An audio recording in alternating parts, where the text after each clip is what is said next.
están? Bien, también. Bueno, hoy vamos a tener una conferencia un poco más breve. A las 9 vamos a cerrar. La información del día de hoy es el banderazo de inicio de la construcción del tren Querétaro-Irapuato. Se van a conectar mis compañeros Jesús Esteva, Andrés Layuz y la gobernadora de Guanajuato y el gobernador de Querétaro. Entonces, a ver si podemos hacer la… Pues buenos días, con su permiso, señora presidenta. Buenos días, gobernadora, gobernador. Pues con su permiso, señora presidenta, buenos días a todas y a todos. El día de hoy estamos en Apaseo el Grande, Guanajuato, para dar este banderazo de inicio de trabajos al cuarto tramo que se está construyendo. Este va de Querétaro a Irapuato, son 108 kilómetros, y cedo la palabra al gobernador de Querétaro. Muchas gracias, secretario, gobernadora, secretario, muchas gracias. Muy buenos días, presidenta, muy contentos aquí acompañándolos para este nuevo banderazo que para Querétaro, sin lugar a dudas, suma muchísimo en la conectividad. Yo le comentaba que el tren Querétaro-México es un anhelo desde hace más de 46 años para las y los queretanos, y esta nueva conectividad para el occidente de nuestro país, este gran corredor industrial que tiene Guanajuato, Querétaro, el occidente, etcétera, sin lugar a dudas, va a ayudar muchísimo a la competitividad de mi estado. Le agradecemos infinitamente y estamos listos, puestos y dispuestos para ayudar y felicitarla por este nuevo banderazo que se va a dar el día de hoy. Muchas gracias, presidenta, y a la orden como siempre. Gracias, gobernador Mauricio Curi. Muchísimas gracias, presidenta. Muy buenos días. Te saludamos desde la antigua estación de trenes aquí en Apaseo el Grande, Guanajuato. Estamos muy contentos de arrancar esta etapa que nos va a permitir generar movilidad entre nuestros municipios. Vamos a conectar a las personas que viven en nuestro estado, por supuesto con otros estados vecinos. Me siento muy emocionada de que este proyecto sea una realidad. Guanajuato tiene una gran tradición ferroviaria que se remonta por allá de 1877 y sabemos lo que los trenes generan en nuestras comunidades y en nuestros municipios. Desarrollo, progreso, bienestar y sobre todo esta conexión entre familias que tanto nos llena de emoción. Este tren que estará pasando por Querétaro, Irapuato y que además incluye también al municipio de León va a permitir que que vaya a detonarse el desarrollo, la conectividad en esta región, y también creo que es importante destacar que va a ser un gran emblema de lo que logran la colaboración, el trabajo en equipo y la visión estratégica hacia el futuro. Te agradecemos desde Guanajuato este proyecto. Estamos listos para seguir sumando por Guanajuato y por México. Un saludo, presidenta. Muchas gracias, Livia, gobernadora. Adelante, Jesús. Nos acompaña también Joao Parreira de Motangil, la empresa que estará construyendo este tramo de 30 kilómetros, y cedo la palabra a Andrés Layuz para la explicación técnica. Muy buenos días, con su permiso, presidenta. Voy a recordar brevemente cuáles son las características del servicio que se va a dar en este tramo que va de Querétaro hasta Irapuato y que estamos empezando la obra en los primeros 30 kilómetros. Vamos a tener vías dedicadas de pasajeros, en este caso es una doble vía de pasajeros con velocidades máximas de entre 160 y 200 kilómetros por hora y estaciones principales y secundarias. En el mapa se alcanza a ver que tenemos justamente una de las estaciones secundarias aquí en Apaseo el Grande.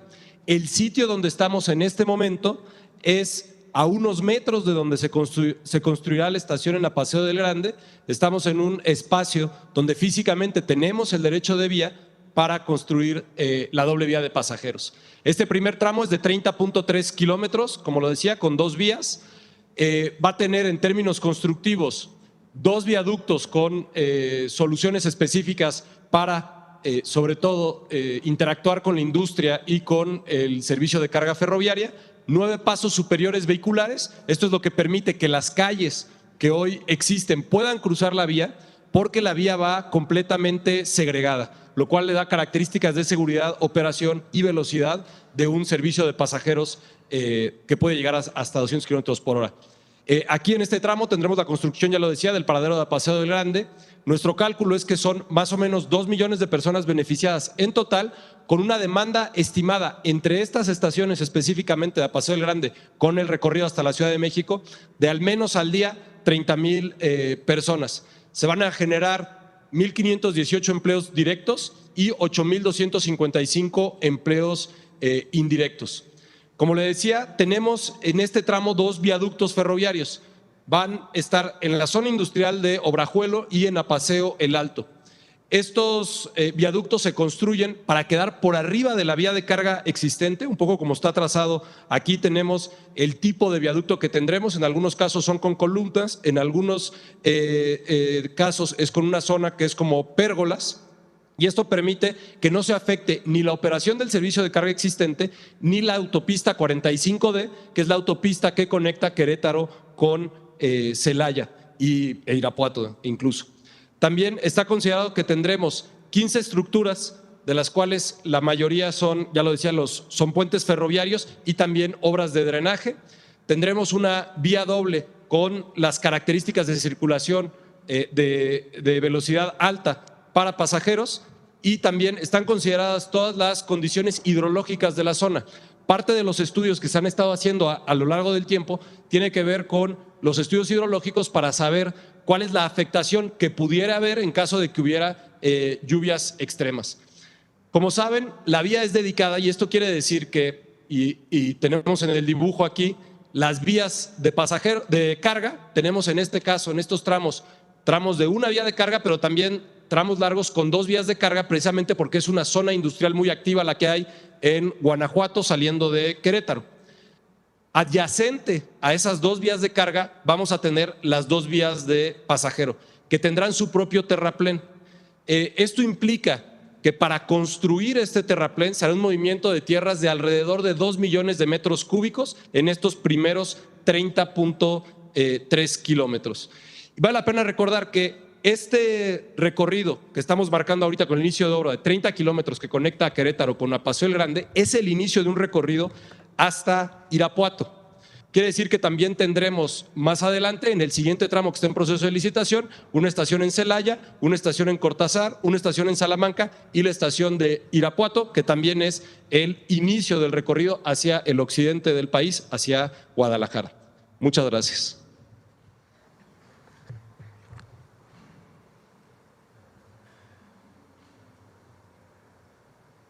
Pues queda hacer el conteo para dar el banderazo. Terminando el banderazo se pasará un video. Y si están de acuerdo, 1, 2, 3.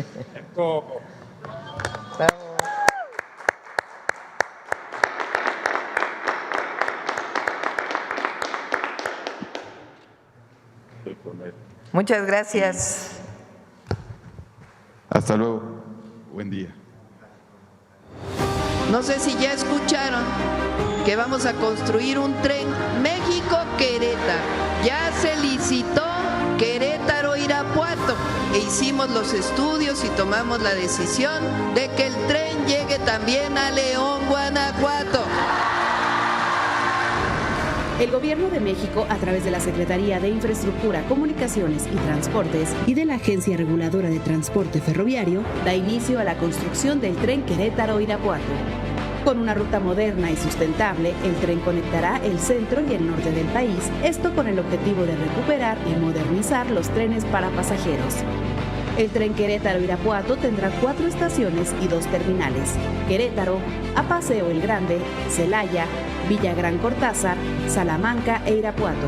Pues es una opción para poder dar mayor viabilidad a lo que es el tránsito hacia esta zona. Es una vía alterna que se puede hacer para poder llegar aquí al estado de Querétaro, y bueno, creo que es una buena opción turística. Te recorta tiempos para poder tocar varios puntos o visitar varios puntos. Es una opción segura y ahorita creo que México tiene la infraestructura para poder hacer este proyecto. El tramo de 107.8 kilómetros se ha dividido en 4 frentes de construcción. Con estos trabajos, la Cuarta Transformación avanza y transforma la vida del pueblo de México. Secretaría de Infraestructura, Comunicaciones y Transportes. Gobierno de México. Andrés, si todavía están por ahí conectados, a ver si nos puedes platicar las estaciones de Querétaro a Irapuato, por favor.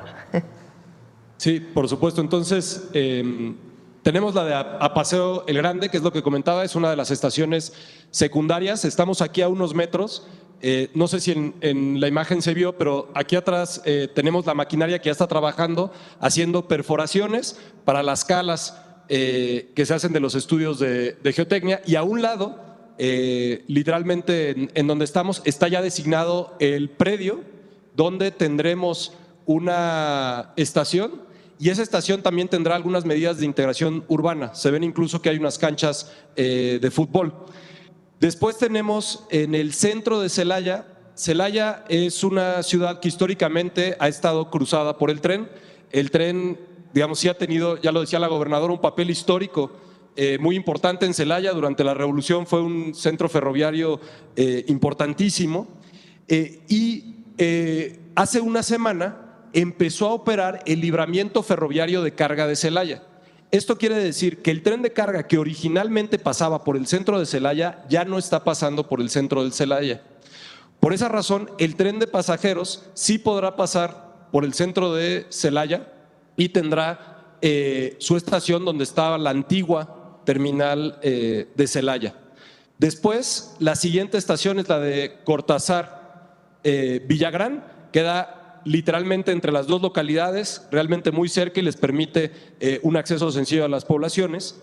Y ya después, la siguiente estación es en la zona norte de Salamanca. Digo la zona norte de Salamanca porque físicamente es la norte, pero del centro de Salamanca estamos hablando de que es una caminata de alrededor de 20-25 minutos, sigue siendo dentro de la zona urbana.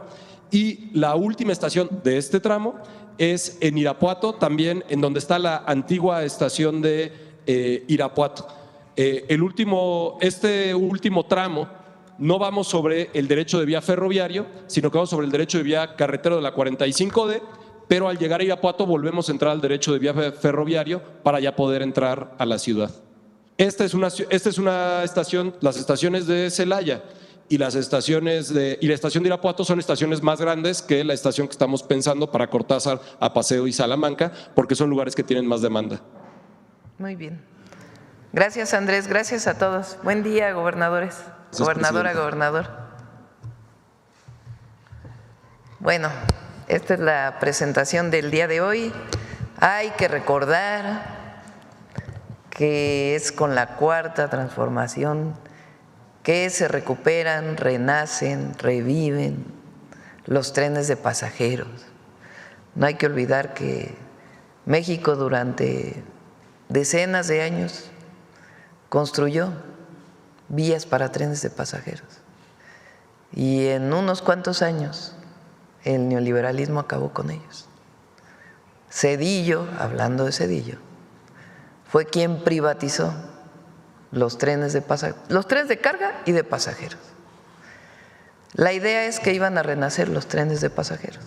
Se quedaron los trenes de carga concesionados principalmente a 2 empresas y los trenes de pasajeros desaparecieron. El único que quedó fue el turístico de Chihuahua a Sinaloa, el Chepe. Con el presidente López Obrador se construyen más de 1,500 kilómetros de trenes de pasajeros, el Tren Maya, el interoceánico que es de carga y de pasajeros. Y nosotros tenemos el objetivo de construir el México Nuevo Laredo y México Nogales. Vamos avanzando ya, México Querétaro. México Nuevo Laredo, México Nogales, México Pachuca. El AIFA, México AIFA se inaugura este diciembre, Pachuca y Querétaro en el 2027 y los siguientes tramos se van a ir desarrollando. El próximo año hay un presupuesto importante para trenes también, para continuar estos trenes. Y sobre la vía de carga del México-Veracruz, estamos trabajando para que pueda haber también una corrida de trenes de pasajeros, de tal manera que quede conectado nuevamente todo el país con los trenes de pasajeros. Esto nunca hubiera ocurrido si no llega un cambio al país. No olvidemos que Zedillo privatizó los ferrocarriles y después se fue a trabajar, cuando acabó el gobierno, como asesor de una de las empresas, Kansas, que hoy fue vendida a una empresa de Canadá. Pero no olvidemos que Zedillo, después de privatizar, se fue a trabajar a una de las empresas a las cuales le regaló el tren las vías de tren, la concesión de las vías de tren. Bueno, este es el renacimiento, sigue el renacimiento del tren de pasajeros. Vamos a las preguntas. Vamos por acá, a ver, vamos acá primero. Muy buenos días, Presidenta. Rocío Jardines, de W Radio y Teleurban.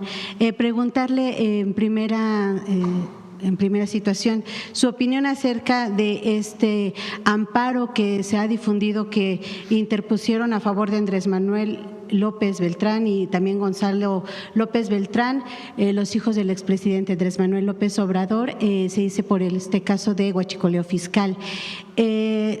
Hay quienes dicen que pudieron no haber sido ellos los que solicitaran este amparo. No, ellos dicen que no fueron ellos, no hay quienes dicen. Ellos, Andrés Manuel López Beltrán sacó ayer una carta, no es hay quien dice.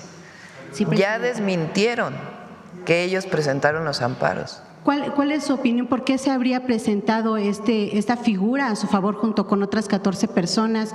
Y lo hizo, bueno, el abogado que es conocido también por defender a Caro Quintero. Bueno, hay un abogado que ya dijo que él no presentó nada. Es parte de la campaña de calumnias, así de sencillo. ¿Cómo es posible? Imagínense esto, que no sé quién, pero tiene que saberse quién, porque tiene que saberse quién puso estos amparos y por qué. ¿Cómo es posible que a los hijos del presidente López Obrador alguien a su nombre ponga amparos en distintos lugares del país? ¿Con qué motivo? Evidentemente la calumnia, desacreditar. Es sencillamente parte de una campaña política en contra de nuestro movimiento, del presidente López Obrador, de sus hijos. Quien nos escucha, quien nos ve, pues imagínense que de pronto ustedes, alguien, aparece por ahí un amparo que dice no me vayan a investigar. A cualquiera de ustedes, imagínense que alguien les hubiera puesto un amparo en su nombre. ¿Cuál sería el objetivo? Pues desprestigiarlos, ¿no? Entonces es parte de esta campaña, vean hoy todos los comentócratas, todos. Lo mismo, pero lo mismo. Todos dicen lo mismo. ¿Quién se los dicta? Habría que ver, porque se los dictan. ¿Cómo es que todos dicen lo mismo?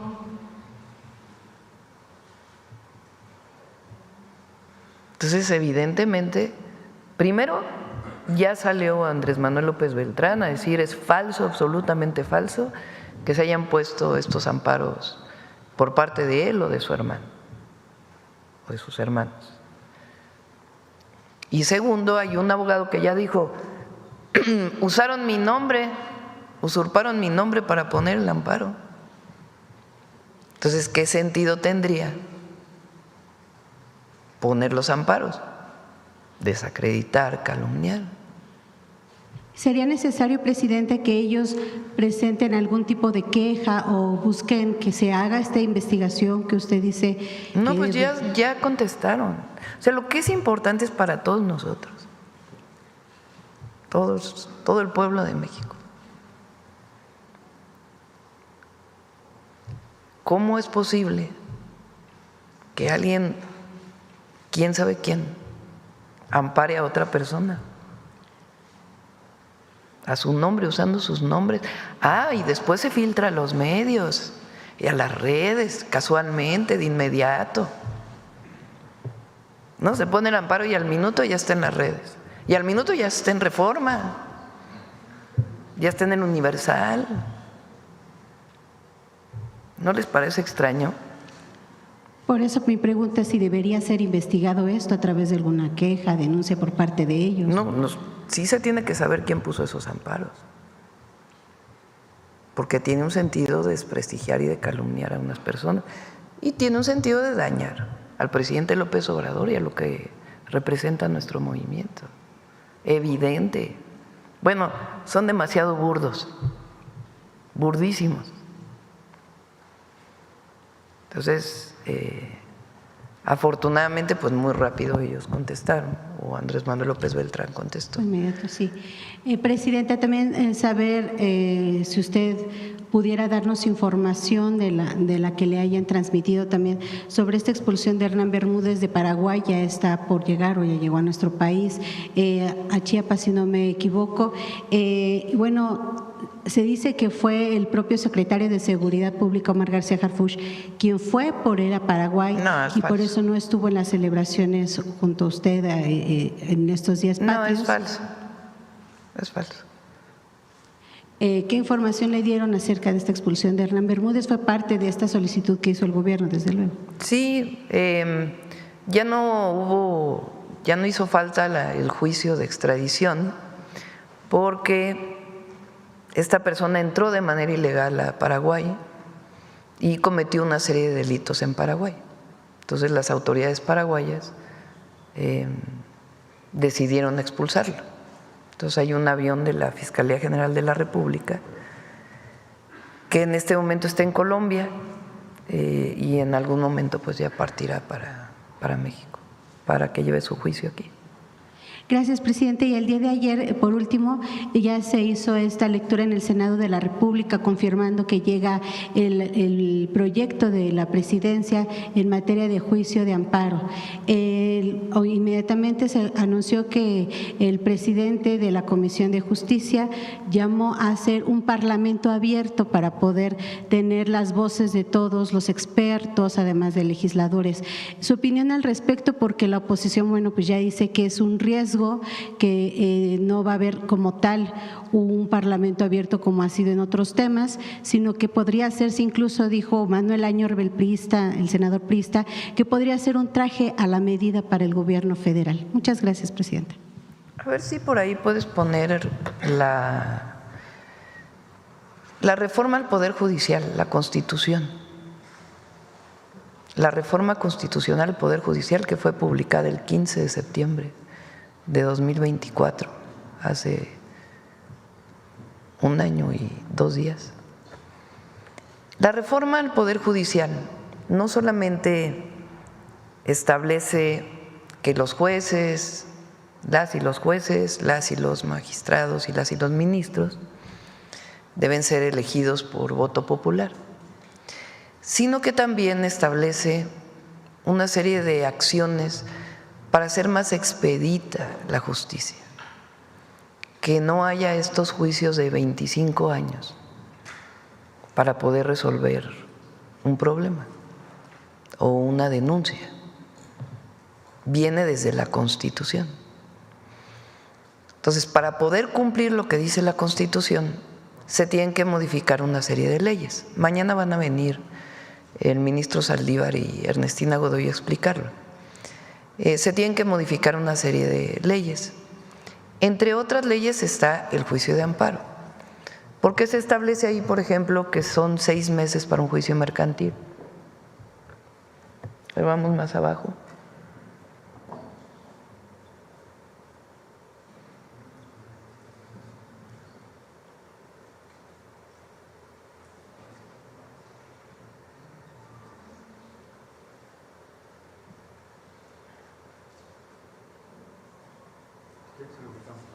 Sí, la parte donde habla de los tiempos. porque esa es la parte de cómo se eligen a jueces, entonces la parte de los tiempos, para que vean cómo desde la reforma constitucional se solicita esto. Ahora, por otro lado, resulta que en México, ¿quién es quien tiene la última palabra en términos de la justicia? La Corte, ¿están de acuerdo? Es el máximo tribunal. Bueno, en México, incluso aunque la Corte haga una resolución, puede haber amparo frente a la ejecución de la resolución. Eso prácticamente en ningún país del mundo. Ayer les pedí a Ernestina, que pudiera presentar en qué otros países hay eso. O sea, aquí se pueden amparar frente a la ejecución de una resolución ya de la Corte. Cualquiera, cualquier caso. Y entonces no hay en realidad la aplicación de la justicia, porque otra vez entran al proceso interminable. Entonces, el amparo queda tal cual lo establece la Constitución, es algo muy importante en nuestras leyes, es la defensa del ciudadano y es fundamental que exista la defensa del ciudadano frente a un acto de autoridad, es indispensable. Lo que es muy importante es que la justicia pues pueda ser expedita, no lleve tanto tiempo y que tampoco se abuse de esta figura. Entonces, eso tiene objetivo, ese es el objetivo de las 4 leyes que se presentaron. Y el juicio y la ley de amparo está en esa perspectiva. Pues ya que lo decida el Congreso, no voy a entrar en ese proceso. Que la gente sepa que está resguardada su derecho frente a un acto de autoridad, pero que es importante que no se abuse del amparo frente a la resolución ya del máximo tribunal, que es la Corte. Va en ese sentido. A ver si encuentran la parte de los tiempos de la aplicación de la justicia. Adelante. Gracias, presidenta. Mariana Madrid, de Canal 13 Albavisión. Retomando el tema de Hernán Bermúdez, preguntarle si tiene conocimiento de por qué se dio este cambio de ruta en el vuelo, por qué se dio esta escala en Colombia y presuntamente pues por qué se cambiaría el aeropuerto al que va a estar llegando. No tengo los detalles, más bien es un asunto técnico del propio vuelo. No tiene nada que ver pues con un asunto jurídico, sino más bien pues el vuelo, carga de gasolina, no sé exactamente, pero no tiene que ver con un asunto de la propia fiscalía. Entonces, ya que informe el gabinete, seguro. Okay, muchas gracias. En otro tema, ayer se detuvo a unos delincuentes al interior de la refinería Dos Bocas, presuntamente pues estaban haciendo robo de combustible. Saber si se está aplicando alguna estrategia en específico para prevenir el robo de combustible al interior de las refinerías, porque la Secretaría de Seguridad pues dijo que no es la primera vez que se da una situación de este tipo. Va a venir ya la próxima semana Luz Helena González. La Secretaría de Energía, ya lo he platicado en la mañanera varias veces, se está haciendo un esquema administrativo que ya está listo, incluso las pipas tienen que tener ya una identificación a partir de un QR, para que podamos tener, se llama la trazabilidad, es decir, ¿de dónde sale la gasolina? La gasolina que cargamos en una estación de servicio, ¿de dónde viene? Durante muchísimos años, hasta la reforma del 2013 de Peña Nieto, el único que podía importar gasolinas era Pemex, o producir gasolinas es Pemex. En este momento el único que puede producir gasolinas es Pemex, pero importar gasolinas lo pueden importar también privados. Eso no ha cambiado.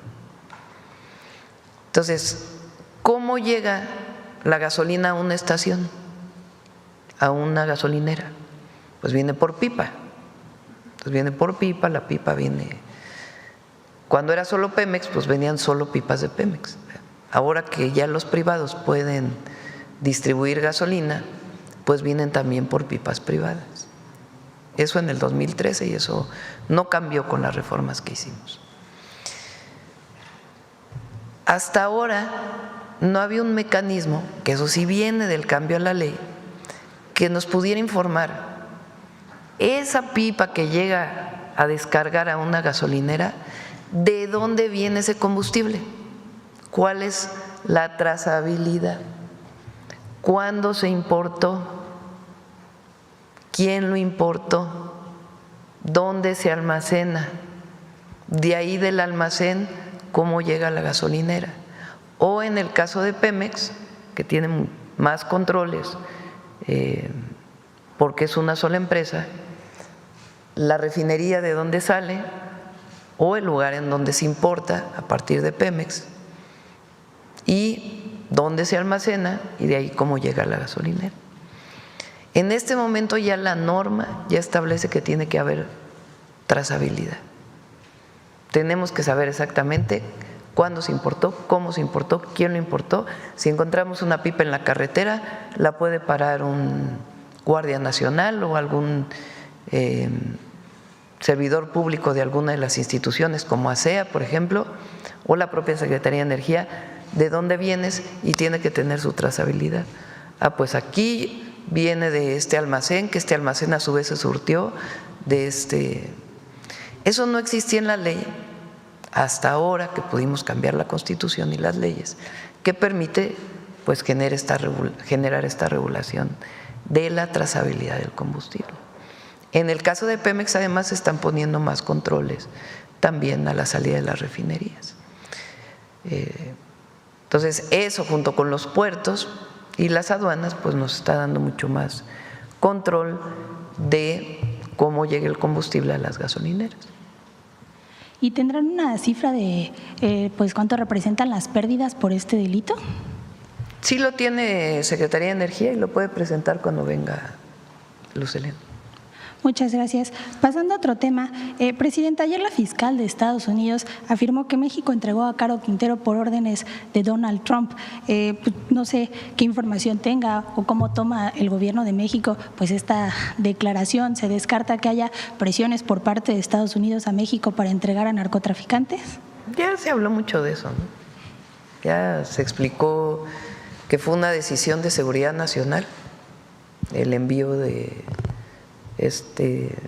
tan importante número de personas de la delincuencia organizada.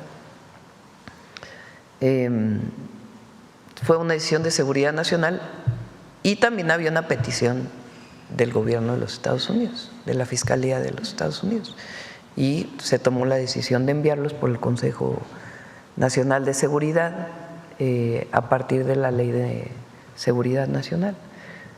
Pero fue una decisión sí había petición de ellos, pero la decisión se tomó aquí en el Consejo de Seguridad por razones de seguridad nacional. ¿En este momento hay más peticiones de Estados Unidos para trasladar? Hay peticiones de extradición. Y finalmente, Presidenta, con la visita que va a tener al rato y pues en miras ya de la revisión del TEMEC para el próximo año, ¿convendría hacer pues una propuesta, un frente en conjunto México y Canadá frente a Estados Unidos, o sería conveniente que a pesar de que haya coordinación, pues que cada país tenga que ver por sus propios intereses comerciales? A ver, los tres países estamos de acuerdo en el tratado. Es muy importante la convocatoria que salió por parte del gobierno de Estados Unidos para abrir las mesas de diálogo con relación a la revisión del tratado. El tratado va a continuar. Obviamente hoy tenemos aranceles a una serie de productos que ponen una consideración distinta, pero la gran mayoría de lo que se exporta no tiene aranceles, no tiene tarifas. Y los tres países estamos de acuerdo, y obviamente Canadá y México estamos de acuerdo en fortalecer el tratado comercial México, Estados Unidos, Canadá y garantizarlo. Eso es lo primero. Ahora, ¿a qué viene el primer ministro Carney? Viene a fortalecer la relación México-Canadá, que además del propio tratado que tenemos, pues es fortalecer el comercio, inversiones económicas en ciertos sectores, pero también otros temas. Por ejemplo, tenemos un convenio con ellos de mexicanos que van a trabajar a Canadá, particularmente al campo, a través de visas especiales de trabajo que se van a conservar, y nosotros estamos planteando que pudieran ampliarse y ellos están viendo este mecanismo. ¿Cómo se importan, por ejemplo, mercancías de Canadá a México? Pues o pasamos por Estados Unidos a través de carreteras o trenes o a través de puertos. Entonces, la idea es fortalecer el comercio a través de los puertos entre Canadá y México en los dos océanos. Estamos planteando temas educativos, de energías renovables, de innovación. Nos interesa mucho saber cómo funciona el sistema de salud de Canadá, que es un sistema público, gratuito. Entonces son varios temas que vamos a tratar en la reunión, y esta asociación estratégica le llamamos, que es un nivel mayor de una alianza que se había firmado con Canadá en su momento, manteniendo el tratado, pero fortaleciendo la relación México-Canadá. Gracias. Aquí. Gracias, doctora. Buenos días. Eduardo Ortega, del periódico El Financiero. Doctora, primero quisiera yo hablar sobre el caso que relacionado con el huachicol fiscal y la Marina.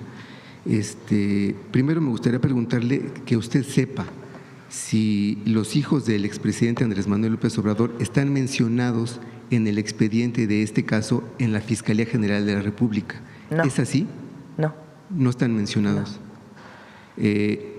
Por otra parte, si es un caso que usted haya platicado con el secretario de Estado de Estados Unidos, Marco Rubio, ahora que estuvo aquí en México, si fue un tema que usted abordó con él. En el acuerdo que tenemos, en este entendimiento, viene el tema de combatir conjuntamente el tráfico ilegal de combustible. Pero en particular sobre algún tema específico, no. Porque hay quien dice que esta acción que se lleva a cabo en este caso es por presión de Estados Unidos, ¿es así? Falso. A ver, vamos a explicarlo nuevamente. En marzo de este año, Aduanas toma conocimiento de un buque que llega a Tampico, proveniente de Estados Unidos. El permiso con el que quiere entrar a descargar el contenido del buque es un permiso temporal de una sustancia química, de naftas.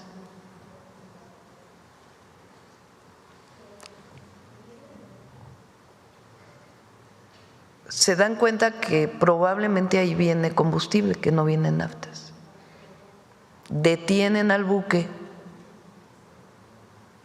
y piden un análisis del contenido del buque. Se hace un análisis por Pemex y por aduanas y se encuentra que no, que es diésel, y que el diésel proviene de Estados Unidos. Si hubiera sido una importación legal, pues en el documento con el que llegan a la aduana dice diésel y hay que pagar de impuestos tanto. ¿Por qué se le llama contrabando? Porque como quieren pasar otra sustancia, gato por liebre, como se dice comúnmente, entonces no pagan impuestos. Y como dicen que es una importación temporal, pues no se paga IVA ni siquiera. Entonces se dan cuenta que es diésel. Y algunos tanques que ya habían cargado, pues se les da seguimiento y se encuentra que llegan a una bodega y de ahí inician las investigaciones de qué empresas están involucradas, cómo fue que sale de Estados Unidos, quiénes participaron en el pedimento de este tanque o de este buque tanque de combustible. Ahí inicia la investigación. Y ahí viene entonces por parte de la Fiscalía General de la República, de la propia Marina, una investigación donde se dan cuenta pues que hay algunos elementos de la Marina involucrados y hay empresarios involucrados y la investigación continúa a partir de un buque que llegó en marzo de este año. Doctora, se encontró también, que se ha hecho público, una serie de carros tanque que venían en ferrocarril, que también tenían permisos que no correspondían a lo que en realidad estaba en los tanques. Y ahí también inicia una investigación. Y a partir de ahí viene toda la investigación. Doctora, pero le quiero preguntar, es que en la conferencia anterior en materia de seguridad, el fiscal Alejandro Hertz dijo que la investigación había empezado hace 2 años, cuando el propio exsecretario de la Marina, Rafael Ojeda, había denunciado a sus propios sobrinos. Sí, probablemente eso lo tiene que explicar el fiscal, no soy la fiscalía. Pues se juntan las investigaciones, eso ocurre normalmente en las fiscalías. Si se abre una investigación por contrabando de combustible o huachicol fiscal, como le quieran llamar, pues ¿qué hace la fiscalía? Saca las otras investigaciones que ya tenía, que a lo mejor no tenían suficientes pruebas, y junta las investigaciones y a partir de ahí pues viene las detenciones y otras detenciones que tienen que venir hacia adelante, y encuentran la participación de elementos de Marina y de empresarios, Claro. que son los que se estaban beneficiando de pues de esta venta ilegal de combustible. Claro.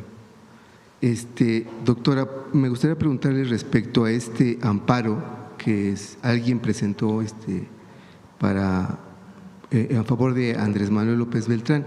Hay quien dice que él, el hijo del expresidente, renunció al amparo pero mediante la carta pública, que no lo ha hecho legalmente, por lo que pues renuncia mediáticamente al amparo, pero la cobertura jurídica sigue.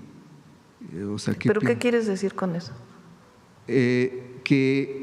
Mediáticamente él renuncia al amparo. O sea, él dice, yo no lo presenté, alguien más lo presentó. Sin embargo, o sea que jurídicamente en el expediente no lo ha hecho. O sea, ¿pero entonces le pregunto… ¿qué conlleva tu pregunta? Preguntarle qué piensa de eso. O sea, pues tendrá que también hacerse por la vía legal. Y a estos jueces notificar. Pero fíjense ahora el trabajo que tienen que hacer ellos. O sea, ahora ellos tienen que ir a decir, no, mire, fíjese que yo no presenté el amparo, por favor retírelo. Pues ahí está. Mira, aquí hay abogados, ¿verdad? No tiene firmas. Ya.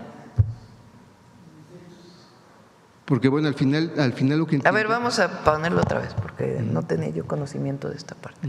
Aquí hay una compañera que ayer dijo que era abogada. Bueno, ¿no trae firmas?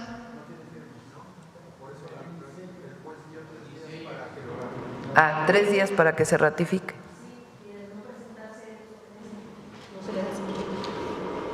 Ya, entonces no tienen que ir a cada juzgado. Claro. Doctora, por otra parte, quiero preguntarle sobre la visita que va a hacer hoy, entiendo, el subsecretario de Terrorismo e Inteligencia Financiera del Departamento del Tesoro de Estados Unidos. Entonces, yo le quiero preguntar, en este sentido, ¿qué nuevas estrategias están, digamos, trabajando ambos gobiernos en materia de antilavado? Y bueno, después de que el gobierno de Estados Unidos declaró a las organizaciones del narco como terroristas. En el entendimiento que se hizo, se planteó que hubiera más colaboración en el tema de información sobre el lavado de dinero. Viene el subsecretario a hablar de varios temas con el secretario de Hacienda y entre otros también pues de cómo fortalecer las investigaciones conjuntas frente al lavado de dinero, cuando hay información que tenga pruebas. Claro. Pero no hay, digamos, una medida específica en el cual… No, es parte pues de la colaboración que hay. Claro. Y finalmente, doctora, quiero preguntarle sobre el caso de Hernán Bermúdez. Esto ya se lo he preguntado antes, le quiero reiterar la pregunta. Si usted no consideraría que Adán Augusto López Hernández debería de pedir licencia como senador. La investigación tiene que seguir su curso.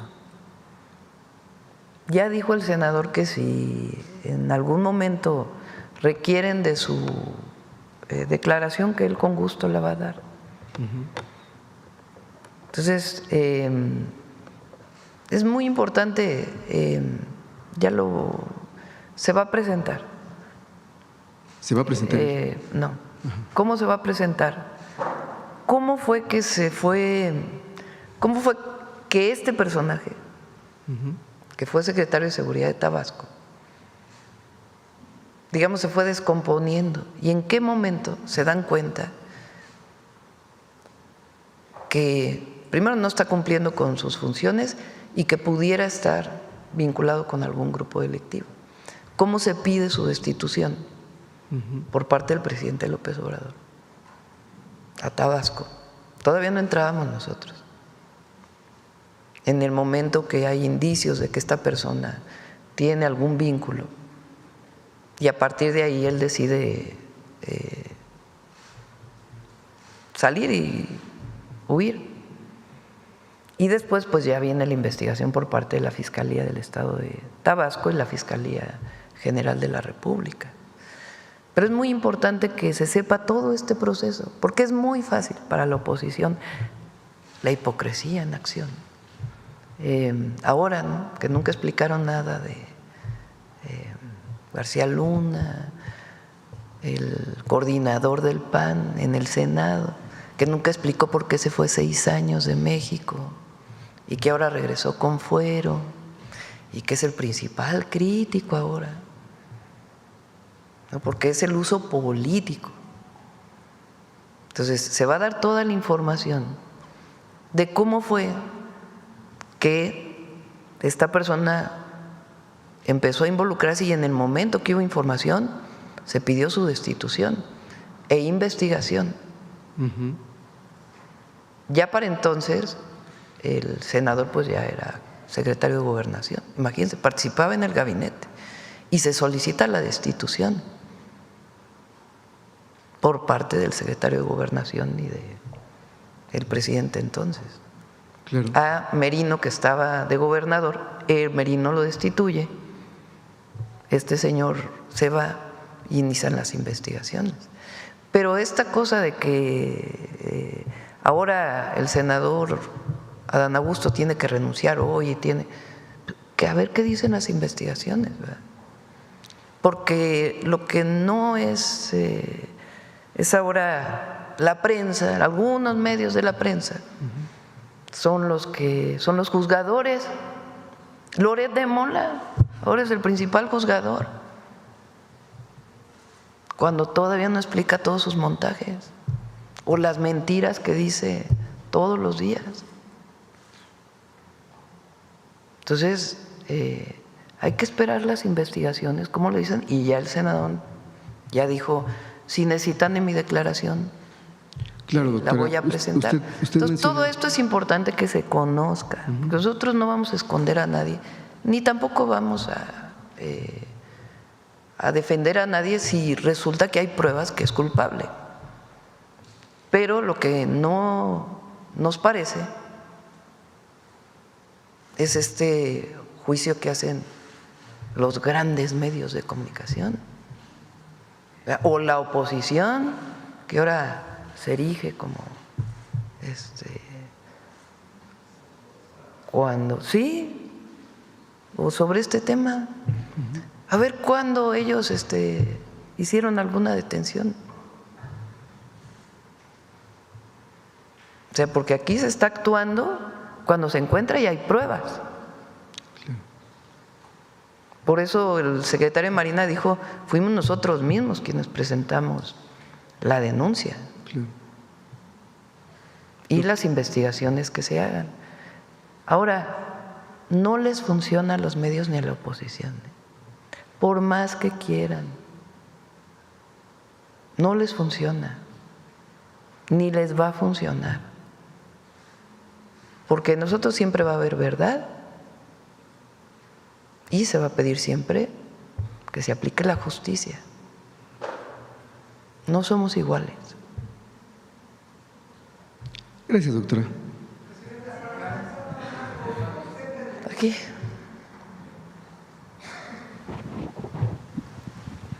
Buenos días, presidenta. César Huerta, de la revista Polemón. Presidenta, pues cambiando un poco el tema, en Polemón publicamos una investigación en la que revelamos que Luis Carlos Ugalde, el expresidente del IFE que avaló el fraude electoral del 2006, pues recibió más de 13 millones de pesos en contratos del PRI, del PAN y de los gobiernos panistas. En el PRI de Alito Moreno lo contrataron como consultor y conferencista, y el resultado pues fue la peor votación presidencial en la historia del tricolor. A ver, otra vez repítelo. En el PRI de Alito lo contrataron como consultor y conferencista. ¿A Ugalde? Ajá. Y el resultado fue la peor votación presidencial en la historia del tricolor.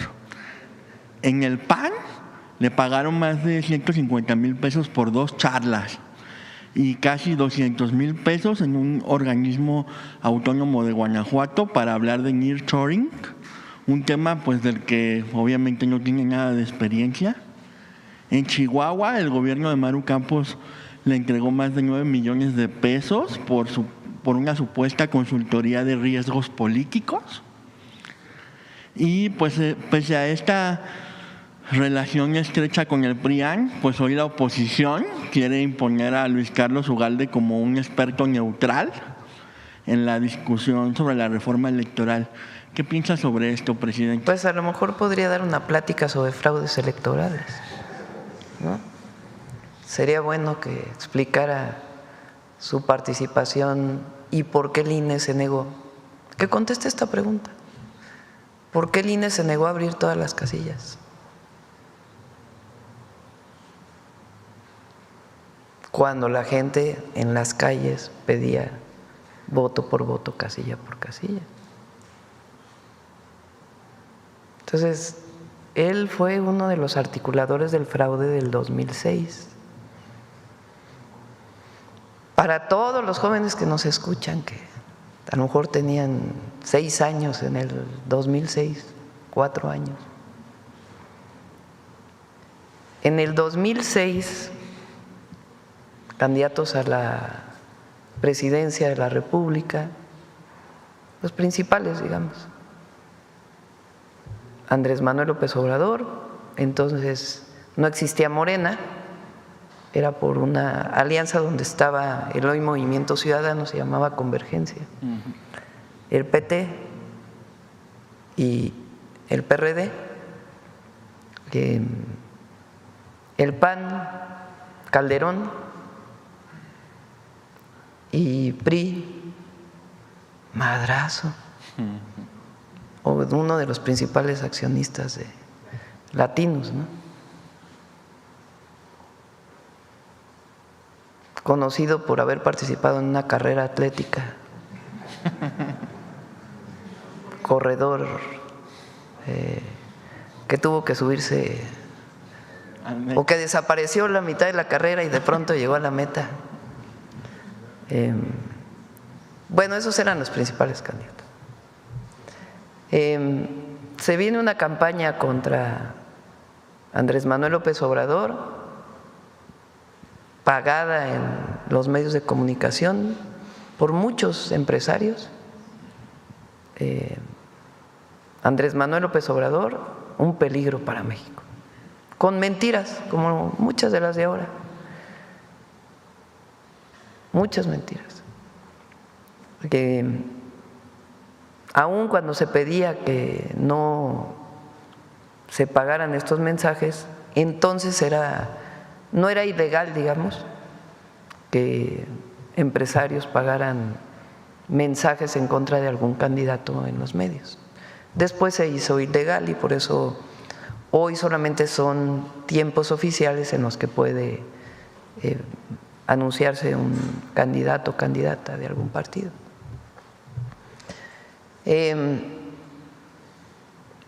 Llega el día de la elección, como a la 1 de la mañana, en el famoso PREP, que es el que va dando los resultados, Andrés Manuel López Obrador va arriba y de pronto empieza a caer y cruza Felipe Calderón y entonces el PREP le da el triunfo a Felipe Calderón. Resulta que al otro día ¿qué día fue la elección en 2006? En junio, ¿no? En julio, ¿no? 2 de junio. 2 de junio. Fue en junio, creo. Era en junio entonces. Fue el 2 de julio, ¿no? Del 2006. 2 de julio. Ahora es en junio, antes era 2 de julio. El 3 de julio, pues ya estaba Felipe Calderón arriba por 200, casi 300,000 votos. Pero había un montón de casillas que no se contaban. O sea, dejaron muchas casillas que por alguna razón no se contaron. Y ahí empieza la gente a decir, aquí hubo fraude. Viene unos días después el llamado conteo distrital y hay muchas evidencias en esos días de que hay personas que entran al lugar donde se guardaban las urnas a presuntamente modificar, a meter votos. Muchas evidencias. Vean la película El fraude, ahí viene, de cómo la gente empezó a cuidar los distritos electorales donde estaban las casillas guardadas y veían que entraba gente.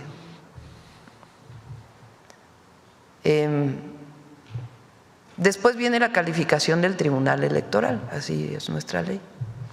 Bueno, en ese tiempo del conteo distrital a la calificación se presentan cantidad de pruebas al Tribunal Electoral. Estuve yo con un equipo muy grande revisando acta por acta y ahí nos dimos cuenta de que las actas no coincidían los datos.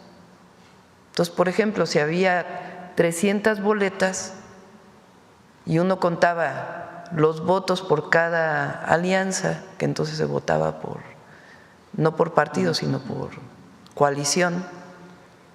Si sumaba uno los votos de las coaliciones, los votos nulos y las boletas que debían de haberse, o que se anulan normalmente porque no se participó, no cuadraban los datos.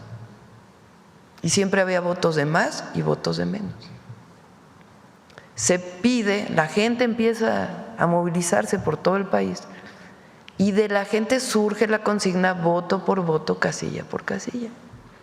Se hacen movilizaciones inmensas en el Zócalo y en todo el país, diciendo hubo fraude electoral. ¿Qué se pedía? Que se abrieran todas las casillas y se volviera a contar. Entonces el tribunal dice, bueno, vamos a abrir, creo que el 8% de las casillas, mal no me acuerdo, por ahí.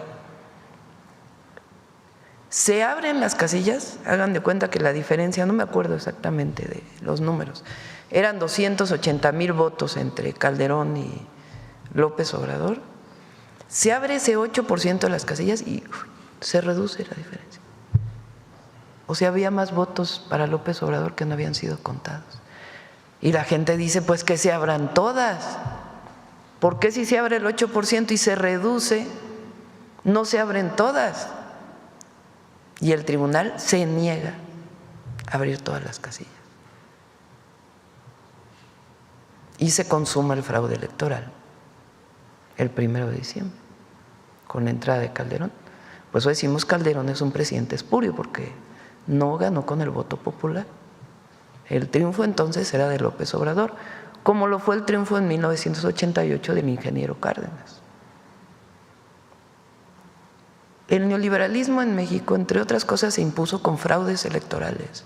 No se nos olvide. El fraude electoral del 88. Salinas también llegó al poder sin haber sido elegido por el voto popular. Lo mismo que Calderón. Y en el 94 con un terrible magnicidio. O sea, hay que recordar la historia.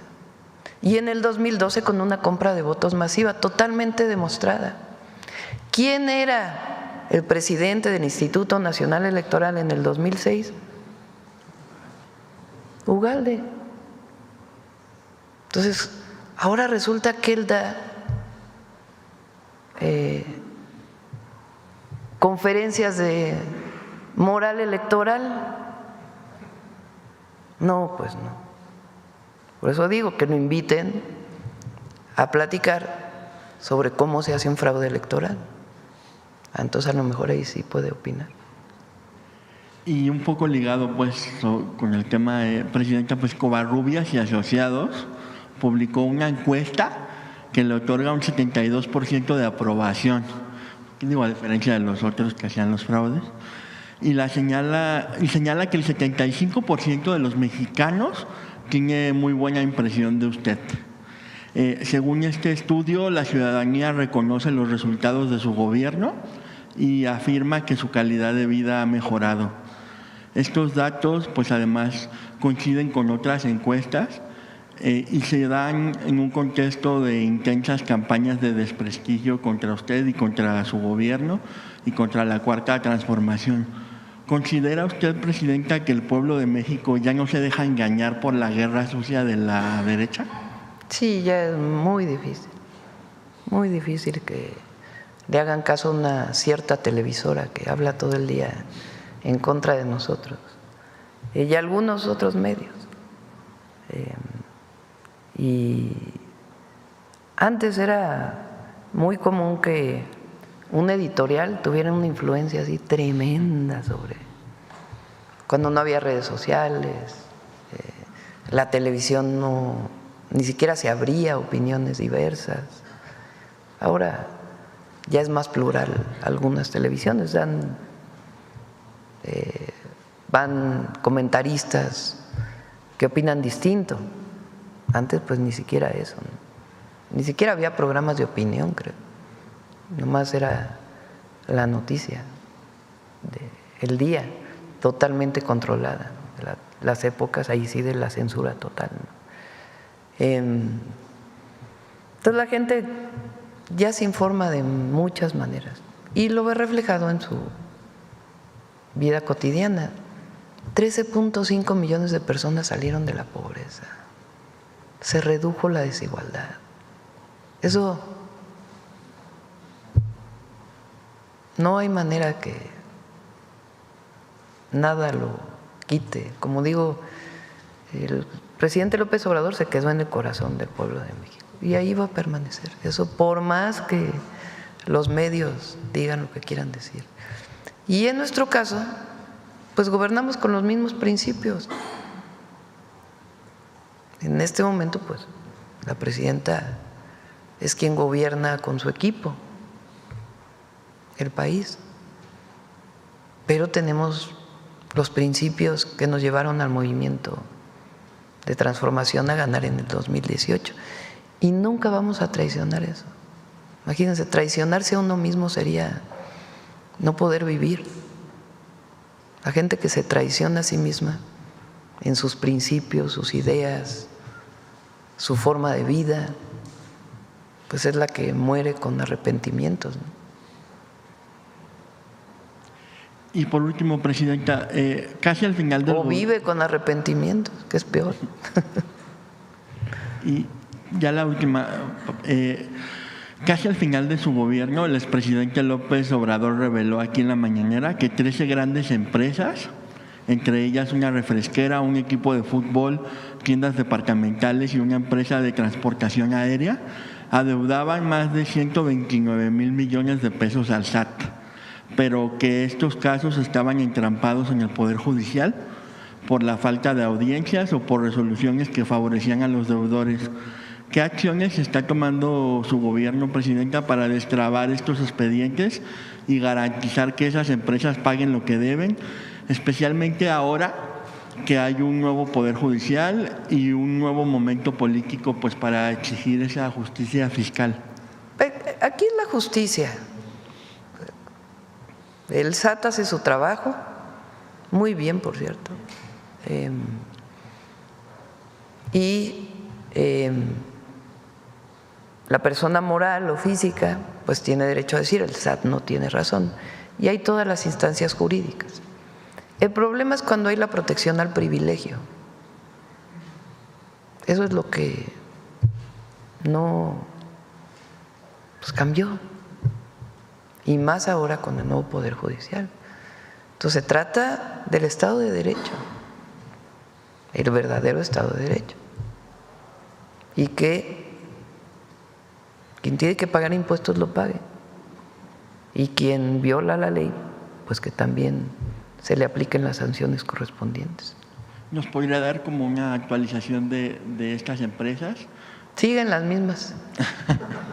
Ok, muchas gracias. Sí. A ver, aquí la compañera y luego acá.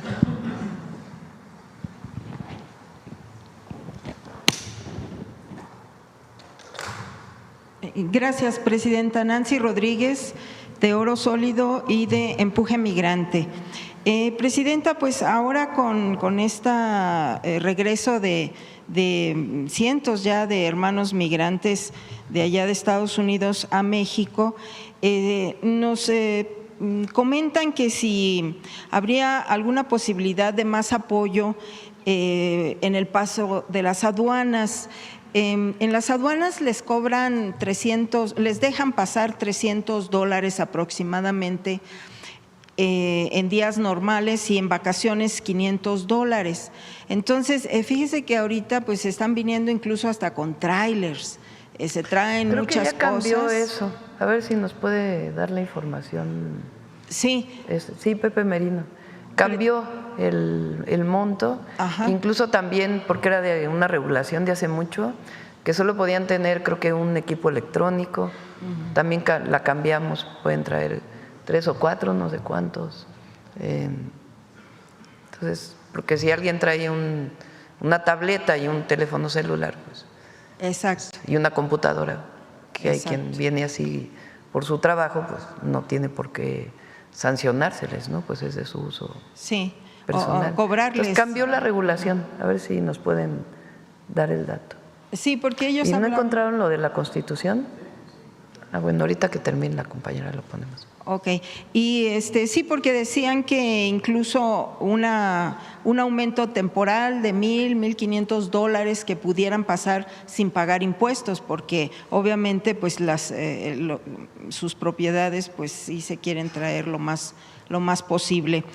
Por otra parte, presidenta, hay trabajadoras de los consulados que me hacen llegar a algunas denuncias.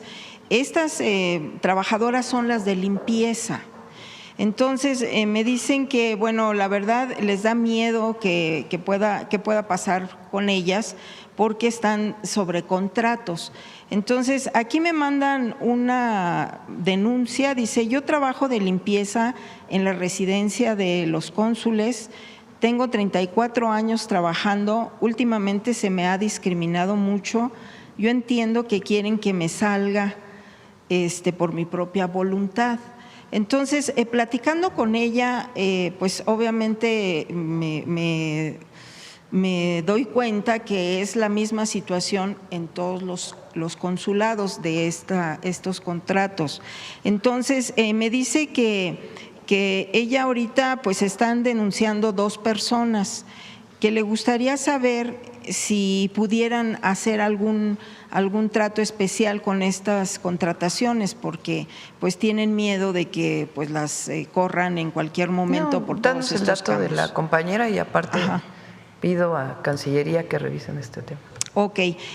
Por otra parte, Presidenta, también me preguntan de allá de Estados Unidos, dice, quiero aprovechar, y ya que tienes la oportunidad y el privilegio, diría yo, de estar aquí en las mañaneras con usted, si los que pagan el IMSS, ya ven que ahorita se ha incrementado los que contratan el Seguro Social desde allá de Estados Unidos, que si se pudieran hacer consultas vía Zoom, mejor llamadas videoconsultas, para que se puedan hacer algunos diagnósticos y así poder aprovechar el seguro médico.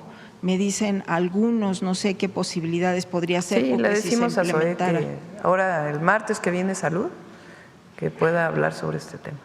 Así es. También por otra parte, Presidenta, platicando con las diputadas migrantes y con la senadora, me denuncian que hay un ataque sistemático mediático, porque ya ve que allá también pues los cónsules incluso pues también pagaban medios, y hay un ataque mediático para el cónsul de Denver, Pavel Meléndez.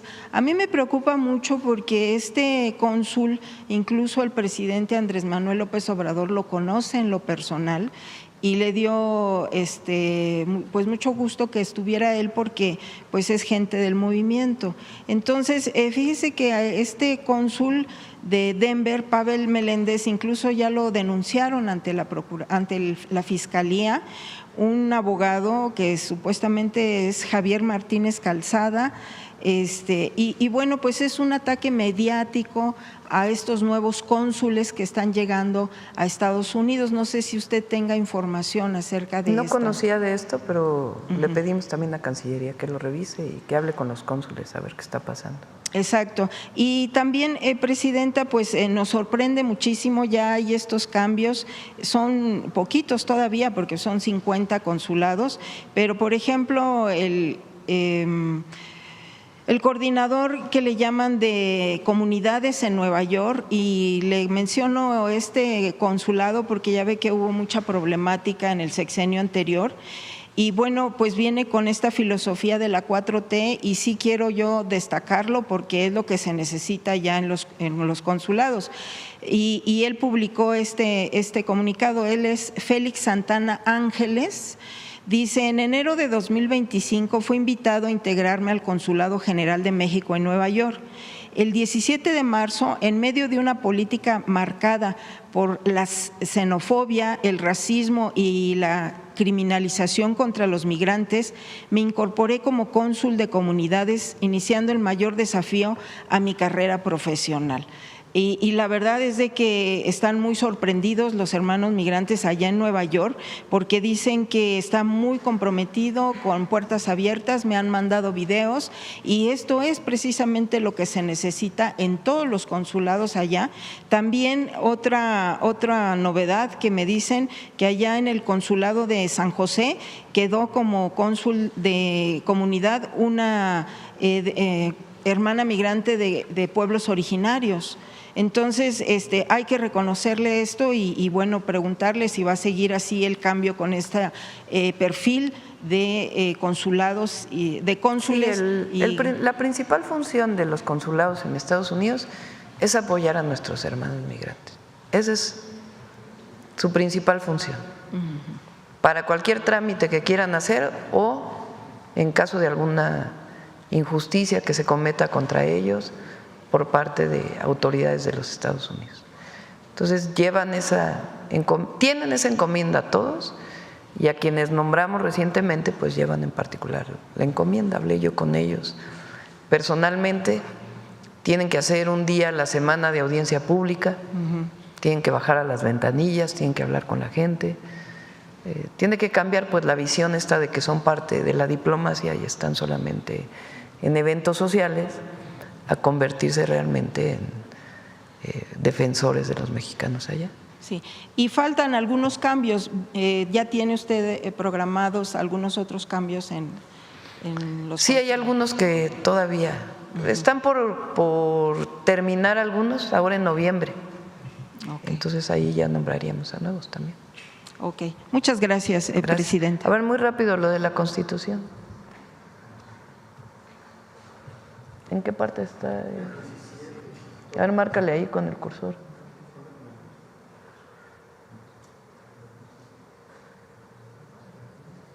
Pero viene una parte donde están los tiempos.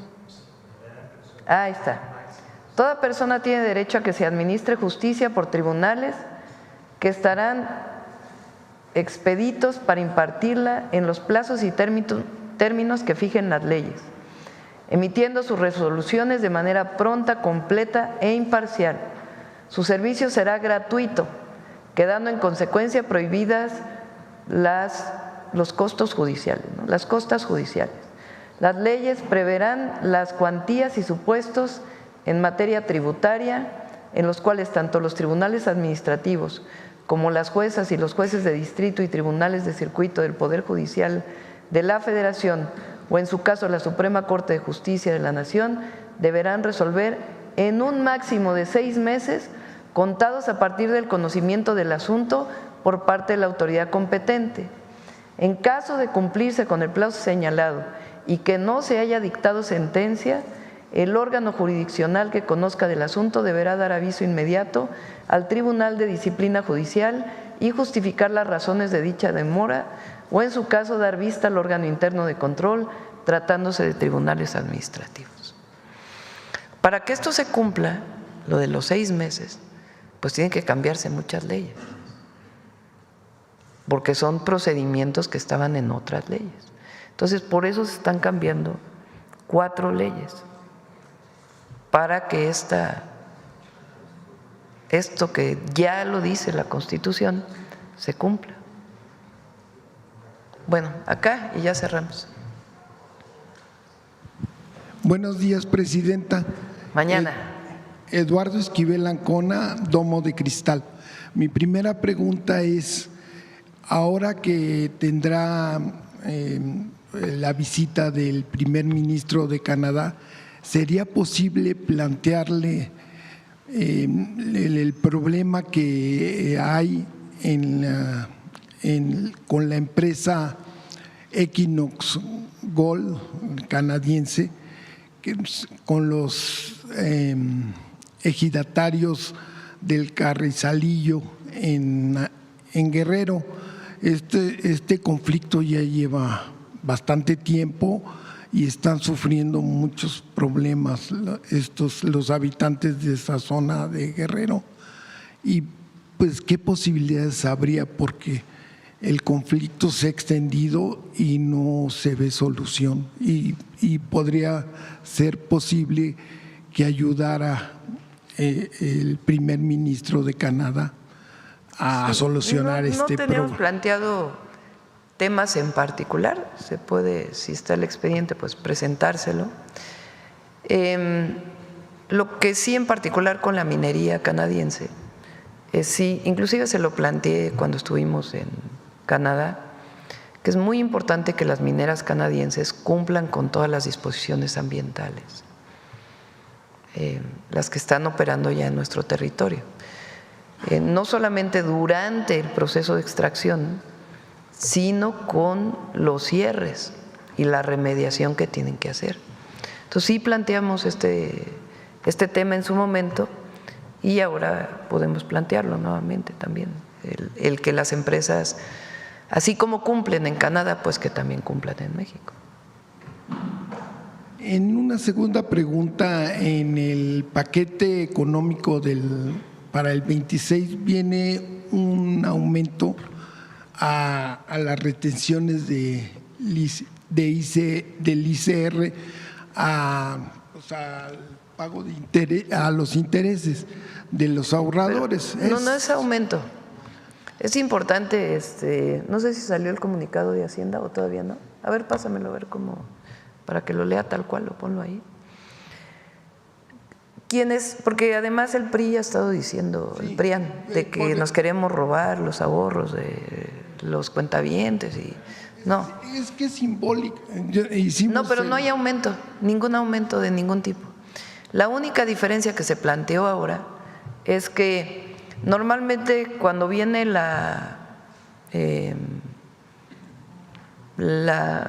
declaración fiscal ahí se retiene el impuesto a la hora de la declaración. Y ahora lo que se plantea es que sea retenido y si no, se devuelva a la hora de la declaración. Es nada más cambiar la dinámica de cómo se está haciendo ahora. En vez de que se haga al final, se hace desde el principio y se devuelve a la hora de la declaración de impuestos. Pero ni hay aumento, ni hay mayor retención, ni hay digamos mayores impuestos a los ahorros, nada que ver. Es en la parte de las cuentas que tienen que ver con fondos de inversión, cambia la dinámica de cómo se retiene y cómo se devuelve ese impuesto. Eso es todo. Pero no hay nada que tenga que ver con mayor impuesto. Le agradezco mucho, presidenta. Sí. Bueno, cerramos. Vamos, Noemí.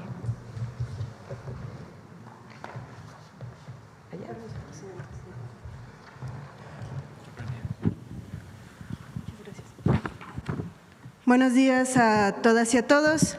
El día de ayer, aquí en la mañanera, la presidenta hizo mención acerca de el apellido Medina o Molina de Manuela, y para iniciar presentaremos este documento de enero de 1812, donde hace referencia a la capitana María Manuela Molina. De hecho tenemos el MO de Molina ya en mayúscula, capitana en Temazcaltepec.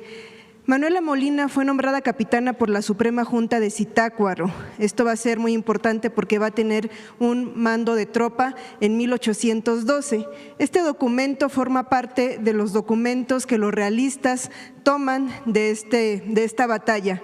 Veamos también otro nombre muy interesante, doña Rafaela Aguado, madre de los Rayones. Era la madre de Ignacio López Rayón, también de otros dos hermanos que son aprendidos, y a ella le toca decidir la entrega de uno de ellos. También va a ser muy interesante cómo en estos procesos las madres también tienen un papel fundamental, así es que también está en esta lista junto con la hermana del cura del pueblo. Hay otro documento donde también nos habla de María Manuela Molina. Este es el diario, es un año después, del 8 de abril de 1813, es el diario de guerra del secretario de José María Morelos y Pavón, donde dice, ese día, está narrando día por día: doña María Manuela Molina, india natural de Tasco, capitana titulada por la Suprema Junta. Esta mujer llevada del fuego sagrado que inspira el amor de la patria, comenzó a hacer varios servicios a la nación hasta llegar a acreditarse y levantar su compañía. Se ha hallado en 7 batallas y entusiasmada con el gran concepto que al señor general le han acarreado sus victorias, hace referencia a José María Morelos y Pavón, hizo viaje de más de 100 leguas para conocerlo, expresando después de lograrlo que ya moriría gustosa, aunque la despedazara una bomba de Acapulco. Ojalá que la 10ª parte de los americanos tuviera los mismos sentimientos. Eso dicen sobre María Manuela Molina. ¿Cuál es el debate muchas veces con los apellidos? Que sobre todo durante el siglo XIX muchos de los cronistas, o cuando se hablaba de, pues había esta dificultad, sobre todo en la localización de las fuentes, pero estas ya están acreditadas. Este diario lo digitalizó por completo la UNAM. Por ejemplo, el documento anterior que les hice referencia está alojado en Carso. Mucho del problema de las mujeres y su historia es por ejemplo, de la insurgente Guadalupe Rangel, pues muchísimo tiempo pasó a la historia como la esposa de Albino García, otro insurgente, lo que hizo que se dificultara mucho la localización en archivo o documentar sus historias. Es lo que pasó con gran parte de estas mujeres, que prácticamente las encontramos cuando son aprehendidas y están en los documentos donde ya se les está haciendo un juicio, pero en este caso podemos encontrar diversos testimonios que nos hablan de la capitana María Manuela Molina, que fue una de las nombradas por primera vez en este grito de independencia de la fecha pasada. Y ahora sí, pasemos a otra historia, la que corresponde al día de hoy, también de una extraordinaria mujer. Manuela Garín Pinillos fue una de las pioneras de las matemáticas en México. Nació el 1 de enero de 1914 en España, pero a los 3 años migró a Cuba con su familia. Tras el ascenso del dictador Gerardo Machado, Manuela tuvo sus primeras experiencias políticas como estudiante. A los 17 años, por una mezcla de razones políticas y familiares, migró con su familia a México, donde se estableció definitivamente. Al terminar de validar sus estudios de secundaria, ingresó a la Escuela Nacional Preparatoria y más tarde, en 1937, se matriculó en la Escuela de Ciencias Físicas y Matemáticas de la UNAM, donde formó parte de la primera generación de estudiantes de matemáticas, junto con Enriqueta González Vaz y 2 estudiantes más. Manuela entró a trabajar como profesora de la Universidad Obrera, mientras realizaba sus estudios universitarios. Durante ese periodo, fue invitada a participar en una célula del Partido Comunista Mexicano por los dueños de una carnicería en La Merced, donde solía comprar la carne para su madre enferma.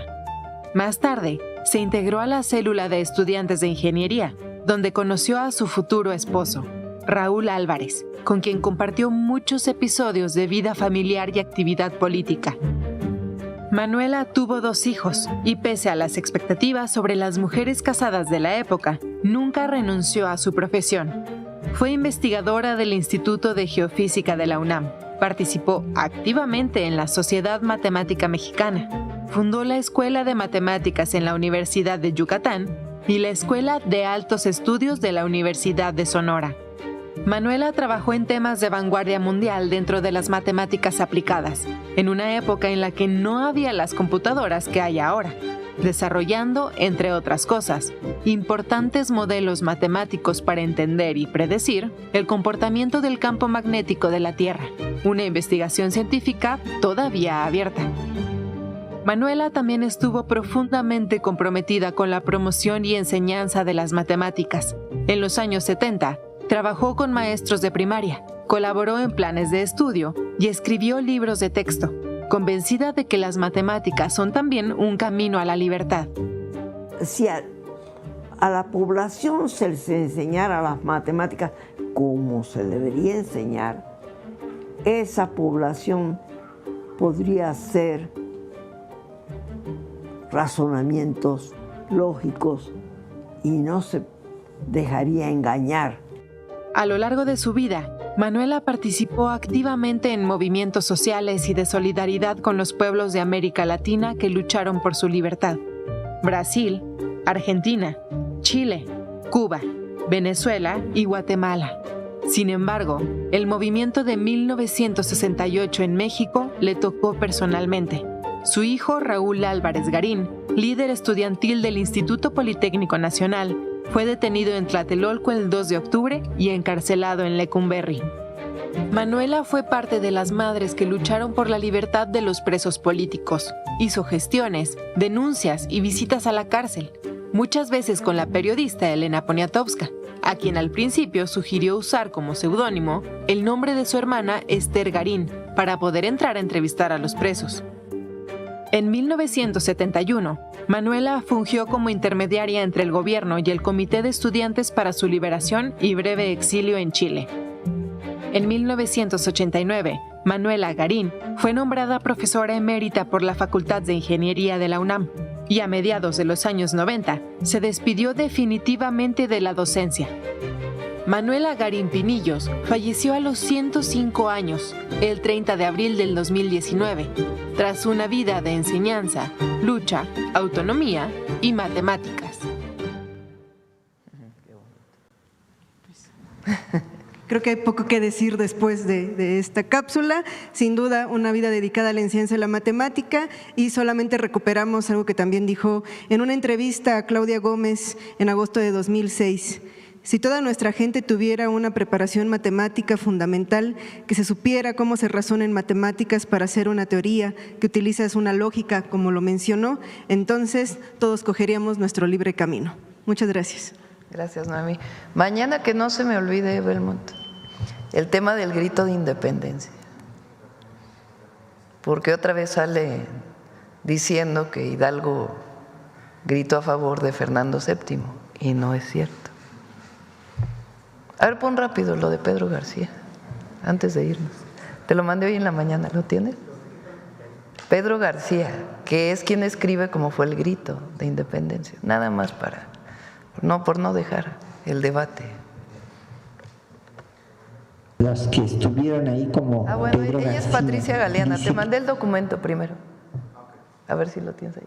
Ella es Patricia Galeana, ella no es es una historiadora muy reconocida, fue directora del Instituto Nacional de Estudios de la Revolución Mexicana. No, ella no es cuatroteísta, nada más ponla si quieres. Ella es una conferencia de ella que sale en YouTube sobre Miguel Hidalgo y Costilla y cómo ella dice, a ver en esa parte.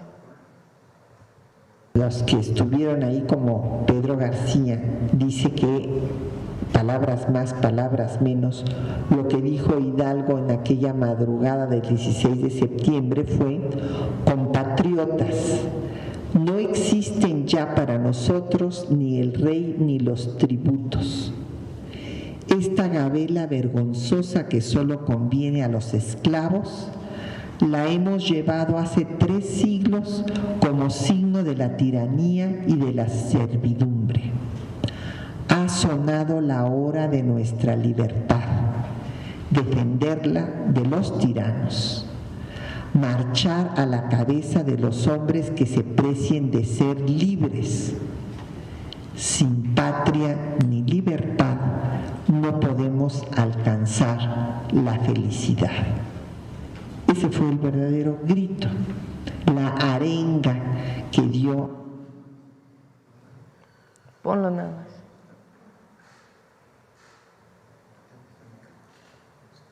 Porque dice hoy Aguilar Camín que en realidad, ¿por qué reivindicamos otra vez a Miguel Hidalgo y Costilla? Que hay que reivindicar a Iturbide. Que en realidad Miguel Hidalgo y Costilla salió a defender a Fernando VII. Patricia Galeana, historiadora de la UNAM, dice ella misma en defensa de Hidalgo que es falso y habla de este documento. Todo esto se puede encontrar, ustedes lo pueden buscar en el internet.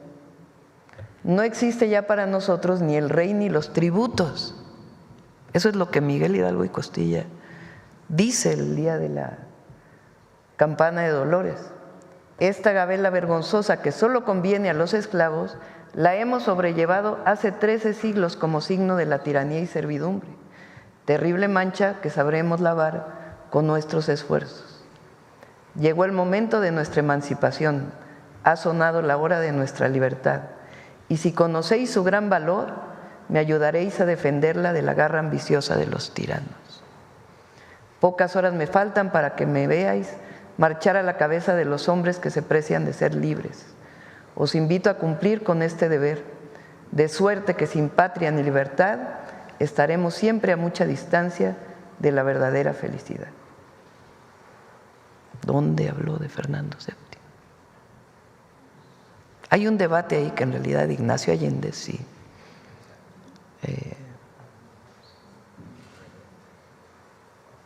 lo pensaba, pero por eso es el padre de la patria. Bueno, nos vemos mañana. Adiós.